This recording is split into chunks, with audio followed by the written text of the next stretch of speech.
అదిగాక యేసు ప్రభు పుట్టుకనే మార్చేశాడు. ఉమ్, అంటే ఎవరు, ఏంది, ఎంతమంది, ఆ మాటలా అవి. ఉమ్, బైబిల్లో ఏదైనా ఉంటుందండి, నీకెందుకు, నువ్వు బోధించాల్సింది ఏంది, భగవద్గీతనా బైబిలా? నువ్వు హిందువా క్రిస్టియనా, అక్కడ నువ్వు క్లారిటీ ఇవ్వు. నువ్వు రెండు మతాలని బోధిస్తావంటే చెప్పు అక్కడ. ఉమ్, నేను రెండు మతాలని బోధిస్తాను, వీళ్ళని ద్వేషిస్తాను చెప్పు. కానీ నువ్వు ఏం చేస్తున్నావు, నువ్వు భగవద్గీతను పట్టుకొని బైబిల్ని విమర్శిస్తున్నావు. బైబిల్ని నువ్వు ఎలా అంటే ఆ ఒక పదం కూడా అన్నాడు, అది కూడా చెప్పొద్దు నేను. మరి మీకు కరుణాకర్ సుగుణ లలిత్ కుమార్ వీళ్ళెవరు కనపడలేదా వాళ్ళ మాటలు? వాళ్ళ మాటలు కూడా మరి వాళ్ళ ఉంది, మీద అది ఎందుకు కంప్లైంట్ చూస్తున్నాను. ఇవ్వలేదు? సార్ ఒకటొకటి చేస్తానండి, ఇది ఒకటే కాదు, ఉమ్. మెల్లిమెల్లి చేస్తాను.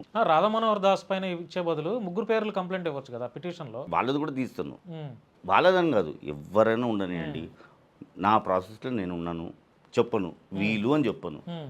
నా ప్రాసెస్ నాకు ఉంటుంది, నా అజెండా నాకు ఉంటుంది. ఇప్పుడు మిమ్మల్ని కంప్లైంట్ ఇవ్వమని చెప్పి ఎవరైనా చెప్పారా? స్వతహాగా మీరే వెళ్ళారు? అవసరం లేదు అది నేను, ఎందుకంటే ఇప్పుడు ఈయన చేసేది ఏంది, ఉమ్, యేసు ప్రభు తల్లి ఎవరైతే ఉన్నారో ఆవిడని ఎంత మాట అన్నారో మీరు చూసి ఉండొచ్చు. ఉమ్, అసలు అది అనే మాట నాది, ఉమ్, అసలు అనకూడదు. నువ్వు ఏం చేస్తున్నావు, ఇతను ఏం చేస్తాడంటే ఏదైనా స్టూడియోలో కూర్చున్నప్పుడు, లేదా అతను వెళ్ళే కారులో కానివ్వండి, ఇంట్లో కానివ్వండి, పాస్టర్లు అనే వ్యక్తులకు ఫోన్ చేస్తాడు. ఉమ్, అంటే వీళ్ళు సెట్టింగ్ చేసుకుంటూ ఉండొచ్చు, వాళ్ళకి ఫోన్లు చేసి వాళ్ళ ద్వారా ఇప్పుడు వాళ్ళ మతాన్ని తిడతాడు.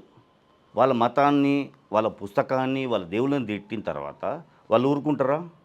ఖచ్చితంగా వాళ్ళు కూడా రివోల్ట్ అవుతారు, వాళ్ళు కూడా జవాబు ఇస్తారు. వాళ్ళ జవాబు ఎలా ఉంటుంది, ఉమ్, వాళ్ళు కూడా అదే మతాన్ని తిడతారు, ఇతని మతాన్ని తిడతారు. ఉమ్, ఇతను ఏం చేస్తాడు, అదంతా తీసుకొని మళ్ళీ యూట్యూబ్లో పడేస్తాడు. ఉమ్, అంటే నువ్వు సోషల్ పరంగా ఏం చేస్తున్నావు, రెండు మతాలలో చిచ్చు పెడుతున్నావు నువ్వు. ఓకే, అతను తిట్టాడు, ఏమైనా ఖండిస్తున్నావా, నువ్వు ఏదైనా యాక్షన్ తీసుకున్నావా? లేదు. ఉమ్, జనాలకు పైచాసిక ఆనందాన్ని పంచుతున్నావు, ఉమ్, అంతే కదా. ఉమ్.